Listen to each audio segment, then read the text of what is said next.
sobrang yaman niya, bubong pa lang, 7 million na. Eh sa inyo, gaano ba kaya ang mga lolo nyo? Baka mamaya, yung mga pera lang yan, mga 5. Hindi ako ang lolo ko, ano ba? Lahat ng pera niya nasa bank. Hindi na uubos. Pansin yun. Akin naman, pagka pumasok ng tayo ng lolo ko, ng 2024, pagbalik mo, 2030 na. Laki naman yung bahay ng lolo mo. Nakaganon kayaman.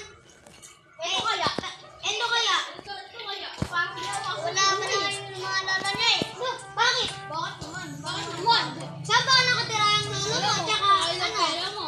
Oo nga, sa lalim ng tulay. Look!